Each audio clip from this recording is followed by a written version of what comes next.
Good morning everyone. भोरबेला उठे एकदम ready teddy हुए आमरा चले गेছিলাম আলিপুরদুয়ার বাস স্ট্যান্ড। আর সেখানে বাসের জন্য অপেক্ষা করছিলাম এই কারণে বললাম, কারণ এটা অনেক দিনের পুরনো ব্লগ, যখন আমি আলিপুরদুয়ারে ইলেকশন ডিউটি গেছিলাম, কিন্তু বাস পাইনি, ইলেকশনের জন্য নিয়েছিল, সেই জন্য আমরা এই গাড়িটা বুক করেছিলাম।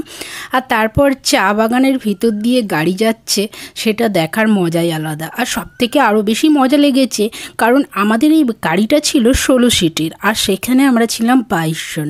কথায় আছে না, যদি হও সুজন তেঁতুল পাতায় নজন, তো সেরকমই ব্যাপারটা কিছু।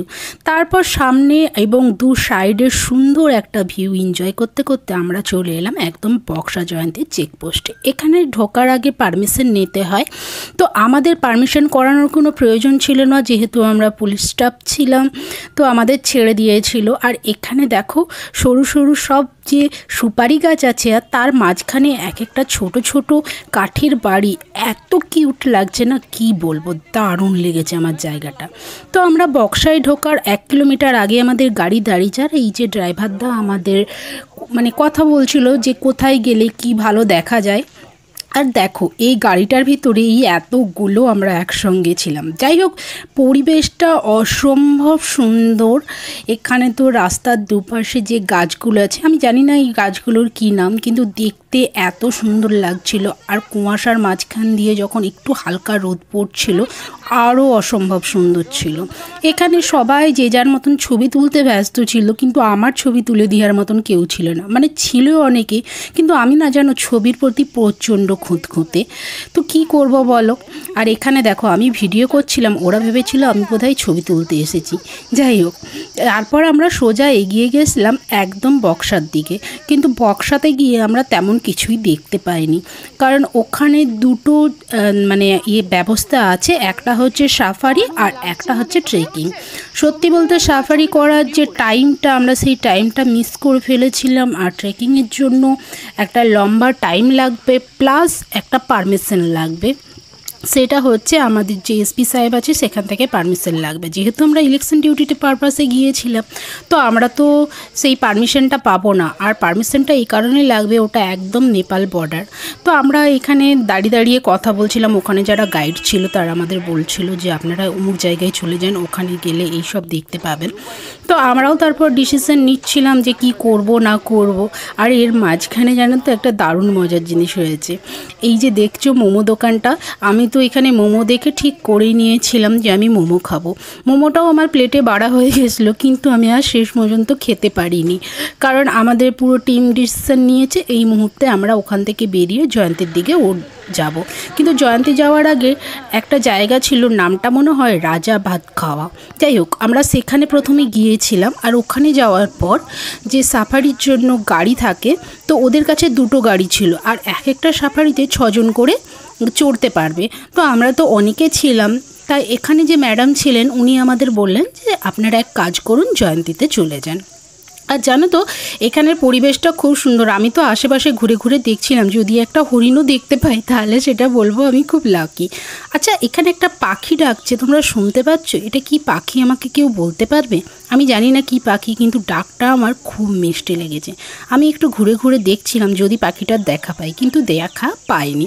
তারপর আমরা ওখান থেকে সোজা চলে গিয়েছিলাম একদম জয়ন্তীতে, কারণ আমরা টাইম একদমই নষ্ট করতে চাইছিলাম না, যেহেতু আমরা একটা খুব কম টাইমের মধ্যে এখানে এসেছি। আর এখানে আসার পর এখানে যারা গাইড আছে, তো ওরা আমাদেরকে সাজেস্ট করলো মহাকাল সাফারির জন্য, কারণ জঙ্গল সাফারির টাইম একটা থাকে, সেই টাইমগুলো আমরা পেরিয়ে এসেছিলাম। ওনারা বললেন যে এই টাইমে গেলে তোমরা কিছুই দেখতে পাবে না।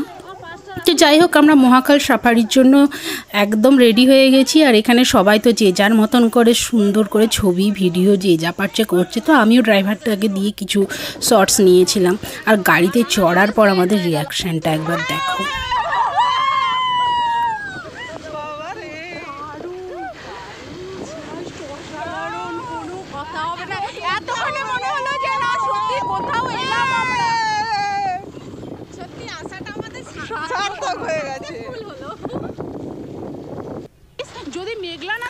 একটা শুকনো নদীর মধ্যে দিয়ে গাড়িটা যাচ্ছে, এত তো অপূর্ব সুন্দর লাগছে। আমি জানি না আমার ফোনে কতটা ভালো দেখাচ্ছে, কারণ গাড়িটা যেহেতু পাথরের এবড়ো খেবড়ো উপর দিয়ে যাচ্ছে, প্রচণ্ড ভিডিও করতে প্রবলেম হচ্ছিল।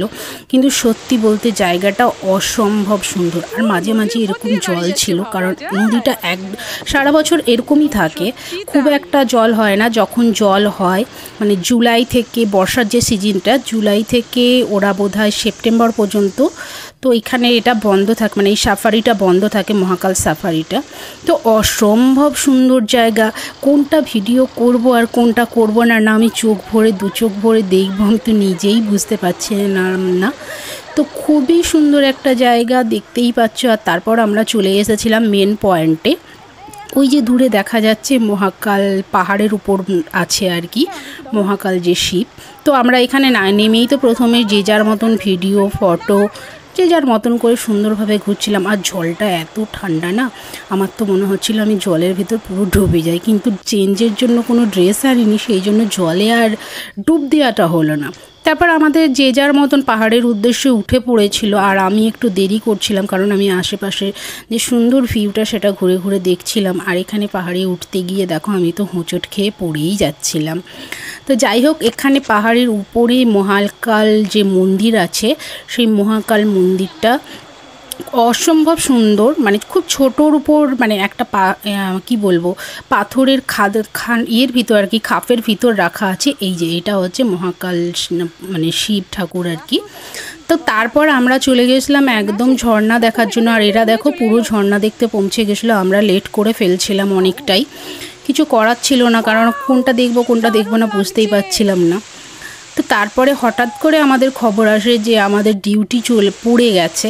তো আমরা সেখানে বেশিক্ষণ থাকতে পারিনি, সম্পূর্ণটা পুরোটা ঘুরে দেখতেও পারিনি। কিন্তু সত্যি বলতে বক্সা জয়ন্তী ঘুরে দেখার আমার আরও একবার ইচ্ছে রইল। যদি কখনো সুযোগ হয় আমি তো এখানে আরও একবার আসবো, পুরোটা চারপাশটা ঘুরে দেখব। আর উপর থেকে যখন নামছিলাম নিচে না, প্রচণ্ড ভয় লাগছিল, কারণ আমি স্লিপার পরে গেছিলাম আর প্রচণ্ড পা স্লিপ কাটছিল। আর এই জায়গাটা দেখো, এই জায়গাটা তো আমার খুব ইচ্ছে যে বসে মানে ঘন্টা দুয়েক অন্তত এই টাইম কাটানো। তো যাই হোক, ভালো মন্দ মিলিয়ে আমরা একটা অসম্ভব দিন কাটালাম, খুবই ভালো লাগলো। সবথেকে ভালো লাগলো আমরা সবাই মিলে একসঙ্গে গিয়েছিলাম। তো ভিডিওটা এই পর্যন্ত, টাটা।